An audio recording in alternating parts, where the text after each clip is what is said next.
শ্রেণী তোমাদের পরিবেশ ও বিজ্ঞানে আজকে আলোচনার বিষয় হলো ফসল উৎপাদন। কোনো একটা ফসলকে উৎপাদন করতে গেলে কি কি ব্যবস্থাপনা দরকার হয়, কিভাবে ফসলটা উৎপাদন করা যাবে, এটাই হচ্ছে আমাদের আজকের আলোচনা। চাষের জমির জন্য মাটি তৈরি করতে হবে 1 নম্বর। বীজ বপন করতে হবে, মাটি তৈরি হয়ে গেলে বীজ বপন করলে তখনও কাজের শেষ নেই, সার প্রয়োগ করতে হবে। সার প্রয়োগ হলে জলসেচের দরকার হবে,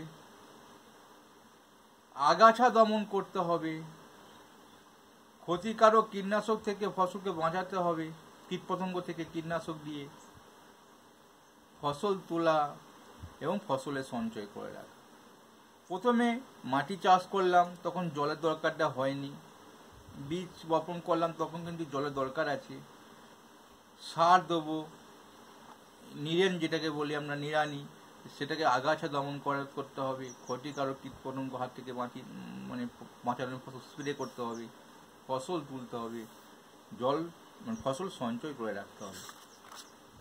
এই কটা ধাপ, এবার এক একটা ধাপে এক একটা রকম আলোচনা করেছি। দেখো এখানে প্রথম ধাপটা দেখতে পাচ্ছ, চাষের জমির জন্য মাটি তৈরি করা, ওইটা আলোচনা। এবার কিভাবে মাটি তৈরি করা যায় সেটা এখানে আলোচনা করেছি। লাঙল দিয়ে তারপর সেই আগাছাগুলো তুলে ফেলতে হবে, নিড়ানি দিতে হবে, তারপর কর্ষক দিতে হবে, পাওয়ার টিলার দিয়ে চাষ দিতে হবে, এইগুলো দিয়ে হয়। তারপরে দেখো বীজ বপন। বীজটা বপন কীভাবে করা হবে, বীজটাকে শোধন করতে হবে, বীজ বপনের পদ্ধতি, বীজ বপন যন্ত্র আছে, বীজ বপন করতে হবে, শ্রমের প্রয়োজন হয়, এক একটা আলোচনা করেছে।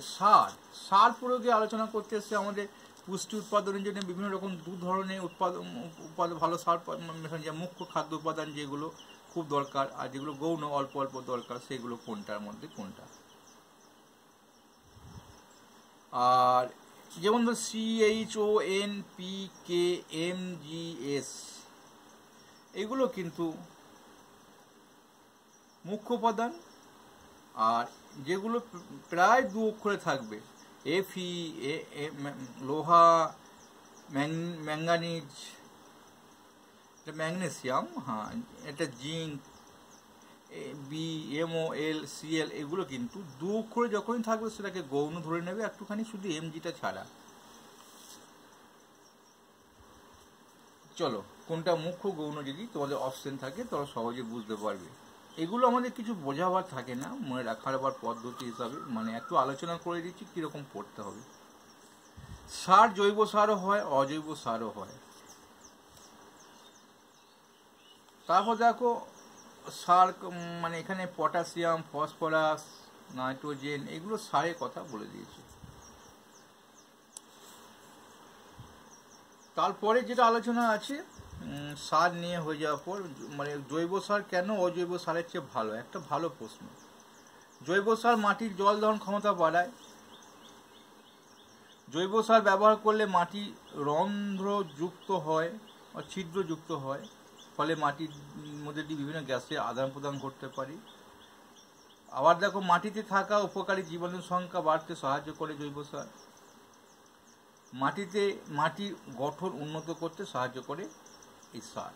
তাহলে খুব ভালো একটা প্রশ্ন এটা হচ্ছে, কেন জৈব সার কেন অজৈব সারের সাথে ভালো। তারপর জলসেচ করতে গেলে এক একটা পয়েন্টকে আলোচনা করছি। বলছেন জলসেচ কীভাবে আলোচনা, জলসেচগুলো কেমন চাই, কখনো কুয়ো, টিউবওয়েল, পাম্প মেশিন, এগুলো। তারপর আগাছা দমনের জন্য এখানে একটা এসে পড়তে হবে, আগাছা দমন করতে গেলে কি কি লাগে এটা জানতে হবে। যেমন 2 লিখে দিলে কমন হয়ে যাবে, 4 লিখে হাইফেন দিয়ে দিলে হয়ে যাবে 4D। আর ডালাপন, পিকক্লোরাম, এগুলো হচ্ছে আগাছা নাশক। আর উইলট রোগটা কে সৃষ্টি করে, ছত্রাক, ভাইরাস না ব্যাকটেরিয়া? ব্যাকটেরিয়া। আর একটা ধাপে আলোচনা করেছে। তারপর দেখো ধান ঘরে তোলার পদ্ধতি দিয়েছি, জৈবিক পদ্ধতি, ফসল তোলা পদ্ধতিটা। তারপর কীভাবে তোলা হয়, কম্বাইনার মেশিন একটা। তারপর ফল সঞ্চয় করে রাখার জন্যে গোলা, শস্য গাঢ় এগুলোর প্রয়োজন হয়। এখানেই তোমাদের ফসল উৎপাদনে বিভিন্ন অবস্থাগুলো এখানে আলোচনা করা হয়েছে, এখানে শেষ হচ্ছে। পরে আলোচনাটা যেটা করবে সেটা হচ্ছে ধান নিয়ে, ধানের চাষ কীভাবে করা হয়, কোথায় চাষ বেশি ভালো হয়, এই নিয়ে আলোচনা করবে।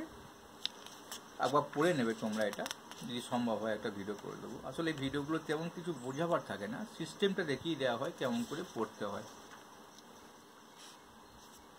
শুধু এইখানটা খুব ভালো করে পড়তে হবে, মানে মাঝারি জাত, জলদি জাত, অল্প মেয়াদি, অল্প সময়ে ধান হয় কি, এটা পরে ভিডিও করে দেবো। ভালো লাগলে অবশ্যই একটু লাইক করো।